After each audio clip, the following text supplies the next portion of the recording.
I heard a familiar voice at the restaurant we were at for my daughter's birthday. That voice and the way of speaking were undoubtedly my husband's, who was supposed to be on a business trip. Sorry, I thought I had made a reservation at that fancy restaurant. I messed up big time. Don't worry about it. I'm happy anywhere as long as I'm with you. Thanks. You are so sweet. God, I love you. Their conversation sounded like something out of a lovey-dovey couple. There was no doubt. It was his affair in progress. Unaware of my presence, he continued professing his love. My previous wife passed away, you know. I was able to recover because of you. Holding the hand of his girlfriend, he earnestly spoke to her. Marry me. Let's be happy together. At that moment, my anger reached its peak. Previous wife? She passed away? What the heck is he talking about? Your wife is right here. Overtime and working on weekends were all lies. Proposing to his girlfriend on our daughter's birthday is just unforgivable. My husband, who had been betraying us, would face reckoning the next day. My name is Nala. I'm a working wife in my 6th year of marriage. After graduating from college, I focused on my career at my major bank. And before I knew it, I was in my late 20s without a boyfriend. Freaking out, I joined a local singles party with my friends. And that's where I met the man who would become my husband. Kyle was easygoing and had a positive impression. I was over the moon when he asked me out. After a year of going out, he popped the question. Babe, I will make you the happiest wife, so marry me. Oh my God, yes! I love you so much! And so, we got engaged. After that, we went to announce the news to my parents, who were as happy as us. Then, it was his family's turn. But his mother had already passed away, so there was only his father. As we headed to Dave's place, Kyle mentioned something about him for the first time. I have to admit, I'm not very comfortable around him. Oh, why? He's pretty stern, and he used to give me a hard time when I was younger. I see. I had no idea. He sounded nervous, so I tensed up a little as we approached the house. Contrary to my imagination, Dave gave me a warm welcome. While he seemed tough, he treated me with courtesy. Nala, he can be a handful sometimes, but please take care of him. Don't worry, Dave. I'm used to it by now, haha. Kyle, you are starting a family now. Take responsibility and be a good husband to her. I know that. And so, our first introduction to the in-laws ended. Afterward, we got married, moved into our new apartment, and began our newlywed life. Right after we started living together, I realized that he couldn't do any housework. Well, he used to live alone, so it was more like he had no intention of doing it. Dirty laundry would be all over the floor, and he wouldn't even bother to clear the dishes after eating. I asked him to help with the housework once, but he simply dismissed it. Isn't that the wife's job when you get married? Are you seriously asking me to do it? I was totally stunned and couldn't say anything back to him. Since then, no matter how much I complained, he never improved his attitude. About 2 years into this kind of life, I found out I was pregnant. He was overjoyed and looked forward to discovering whether it was a boy or a girl. My parents were thrilled to hear the news too, and Dave said, Take it easy on yourself from now on, and have a healthy baby. Our child was blessed by everyone, which made me happier than anything.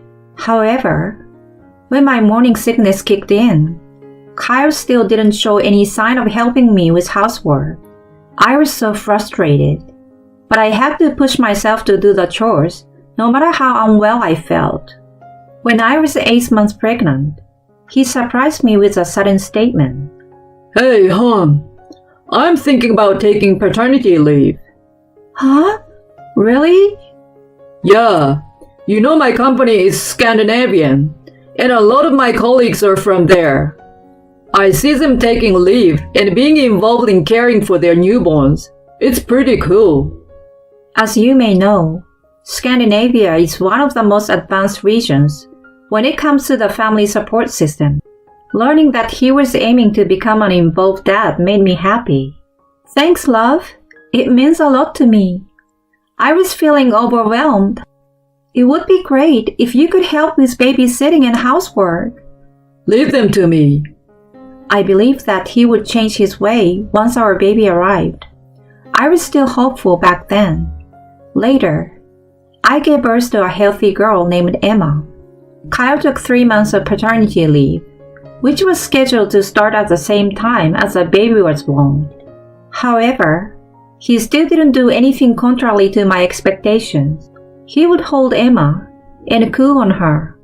But as soon as her diaper was wet or she started crying from hunger, he would hand her over to me. Her diaper must be wet and uncomfortable. Change it for her. No way. I don't want to do something so nasty. Fine. At least vacuum then. Seriously? I don't know how to do it. So better you do it. He didn't make any effort to learn how to take care of our baby, let alone help with housework. I was exhausted after giving birth and sleep deprived from the crying baby throughout the night. While I was busy doing everything, he was just lounging at home, playing with his phone. Sometimes he would go out somewhere, eat out alone, or shop, and then return. I was getting upset, wondering what he was on paternity leave for in the first place. I even thought about talking to his dad about it, but I decided to hold my tongue to avoid unnecessary conflict. Emma grew rapidly, and Kyle returned to work after the paternity leave. I took a year off from work and planned to put her in daycare when I started working again. Time passed, and Emma turned 3.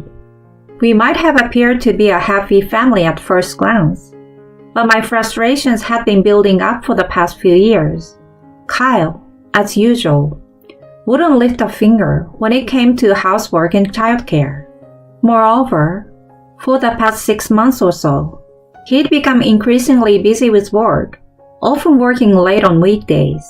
He even claimed to have to go in on weekends, which was supposed to be the only time he could spend with Emma. Since I had been handling everything related to her, she had naturally become attached to me. Still, I thought I had to support Kyle because he was busy with work, so I somehow managed things day by day. As Emma's 4th birthday approached, I brought up an idea when he came home late one night. Hey honey, I want to talk to you about something. What? I'm tired, you know. He replied with a hint of annoyance, but I continued with a serious expression. Emma's birthday is next Wednesday. I really want us to celebrate as a family, so can you try to come home early? No way. I'm swamped with work right now. Anyway, I've got a business trip that day. Oh, come on. You've been spending no time with her for a while now. She misses you. Yeah, right. She's always glued to you, calling for her mommy. That's because you... Before I could raise my voice, he interrupted, looking annoyed. Let's drop it. I don't want to argue about this anymore. He headed off to take a shower. Left behind, I was utterly shocked. Then, Emma's birthday arrived. Kyle had gone on a business trip early in the morning. When I asked Emma what she wanted to eat for her birthday, she energetically replied, "Kids meal!" She loved it at the nearby chain restaurant. I agreed to her request, and after picking her up from daycare, we headed there. However, it was closed for renovation. Well, we have no choice. Let's go to a different location. And so, we ended up going to another one a bit farther away. The place was crowded, and we had to wait for about 20 minutes before being seated. I'm really hungry. You can eat as much as you want. We'll get some cake too. While having a conversation, I looked up, and my heart leaped out of my chest. The man sitting diagonally across with his back to us looked just like Kyle. Emma's meal was brought to her, and a pasta dish was placed in front of me. I stealthily observed the other table. Then, I overheard their conversation. I'm sorry, Monica. I made a reservation at the fancy restaurant, but I messed up the date. And now we're here. The voice and the way of speaking were undoubtedly Kyle, who was supposed to be on a business trip. Then a woman, referred to as Monica, said, Don't worry about it. I'm happy anywhere as long as I'm with you. Thanks. You are so sweet. I was sure it was the scene of his affair. I operated my phone nervously and pressed the record button. His voice was being recorded on the phone. I had planned to have this conversation in a proper restaurant, but... What is it? As you know, my previous wife passed away. I was able to recover because of you. Oh, baby. Holding her hands, he said with a serious tone. So Monica Reed, marry me. Let's be happy together. Her eyes welled up as she responded. Kyle, let's be happy together for your previous wife's sake too. At that moment, my anger reached its peak. Previous wife? She passed away? What the heck is he talking about? Your wife is right here. Overtime and working on weekends were all lies. Proposing to his girlfriend on our daughter's birthday is just unforgivable. Mommy, what's wrong? You look scary. Emma's voice made me snap out of it. Oh, it's nothing. Here, have some cake. I looked up again, but they had already left the restaurant. After celebrating her birthday with a forced smile, we returned home, and I took action immediately. The next day, after finishing work, I waited for Kyle to return home. The door swung open, and he casually said, I'm home. I stood in the hallway and immediately started acting on my plan. Welcome back. I went to the trouble coming back from my grave for you. Huh? He looked perplexed. Grave? What are you talking about? Well, you said I passed away, right? What? He still didn't seem to get it, so I played back the recording from the previous day. My previous wife passed away. I was able to recover because of you. So Monica Reed, marry me. Let's be happy together. I had edited the recording to be loud and clear. His voice echoed through the hallway. At that moment, his face turned pale. What the heck is this? Were you in that restaurant yesterday? Obviously, that's where I heard you saying this. God damn it. This is an invasion of privacy. Proposing boldly in a public place, and now you're talking about privacy? But wait, what's the deal? I'm supposed to have passed away without knowing it. That's... I sighed as he stammered. You know, divorce is inevitable after this. I'm going to claim alimony from you, so be prepared. Divorce? Alimony? Hold on. Do you have a problem with that? I grimaced, and he blurted out with a red face. It was just a joke. A joke?